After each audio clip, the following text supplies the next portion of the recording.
Good day and welcome to Cyber CEO, where we regularly talk about stuff or terms used in the cybersecurity space.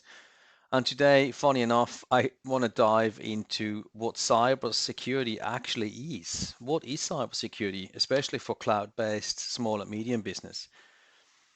So first up, we probably got to clarify what a cyber threat or a cyber attack is.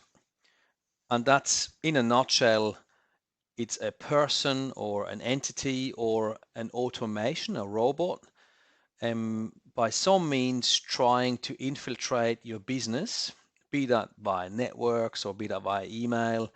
And usually the game these days is to get one of your employees to do something wrong and thus create the damage or create the access. So literally 90% of times now, it's actually an employee of yours that will fundamentally open the door or cause the damage. And only 10% are actually, if you will, externally induced, intrusions as such. But that's the threat. So what cybersecurity actually does, and I'm not going to dive into the individual items here, but what cybersecurity actually does is preventing those from being successful.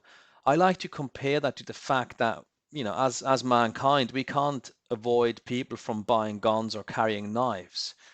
We can't, right? Maybe in Australia more than in other places, but fundamentally we can't. But what we can do is we can put on a bulletproof or a stat-proof vest. Excuse my accent here, and that is basically what cybersecurity does. It can't prevent attacks from happening because they happen constantly, but it can prevent those attacks from being successful, and thus limiting or reducing the damage. Now, types of cyber attacks. You can probably slice and dice this beast, if you will, in 10 different areas. What I like to do is I like to limit it down to three, and that is external threat protection or external threats that you want to look out for or be protected from. It is internal threats, and it is I call it the forensics side of things. Um, could I spell right today? Sorry for that. Namely, the forensics data collection, so that you know what's actually gone wrong if the proverbial has hit the fan. External threats are threats that are induced by external bodies or automation, as described earlier. So, for example, viruses, but also social engineered attacks.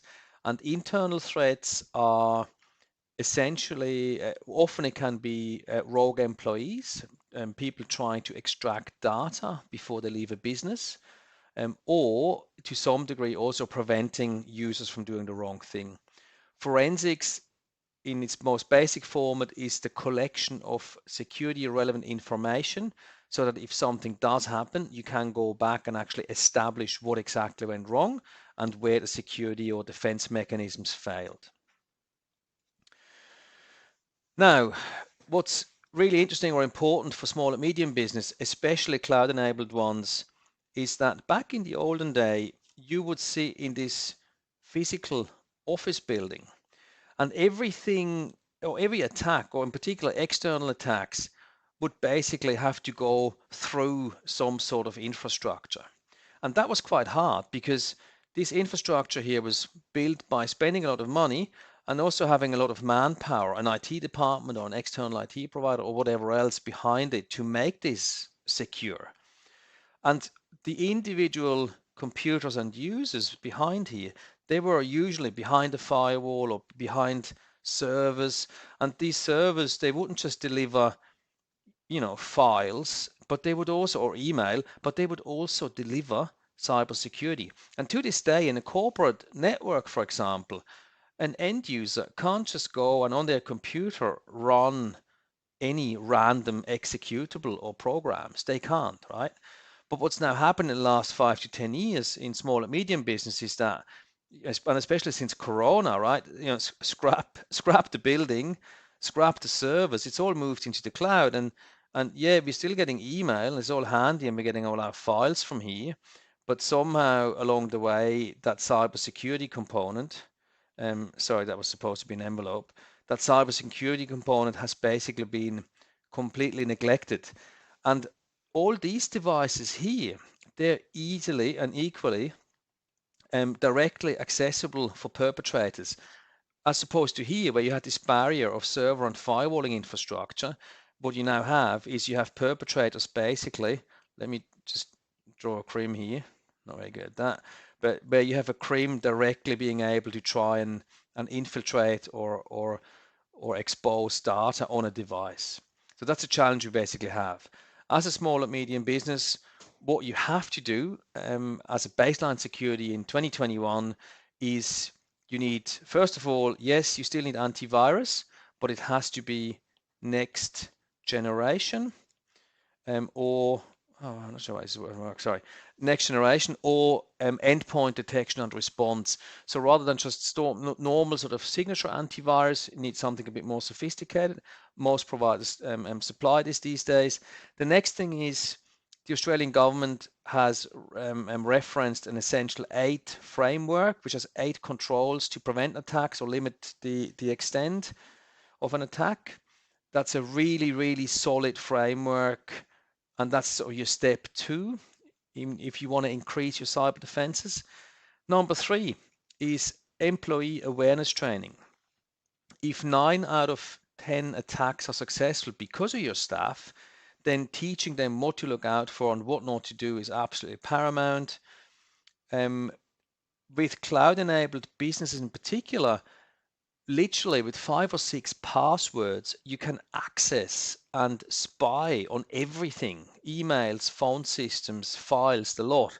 And you can equally eradicate a business or just look into it and look over people's shoulders without them noticing. So password management, password security is absolutely paramount. And a password tool like LastPass should just be the norm today. Unfortunately, it's not. Last but not least, policies. There is threats like invoice redirection scams that they have nothing to do with you, nothing at all. Nobody in your building or premises or none of your staff are actually hacked, but somebody else is, one of your suppliers. And with an average damage bill of 40 grand for invoice redirection scams just on their own, it's really important that you build a policy framework, not just for cybersecurity, but also for specific threats like invoice redirection in the accounts department. And again, it sort of joins together the education, but also, if you will, the paper trail behind it to make sure that your business is appropriately protected. And of course, in 2021, in a cloud-enabled business, you have to deliver that to a computer via the internet, via the cloud.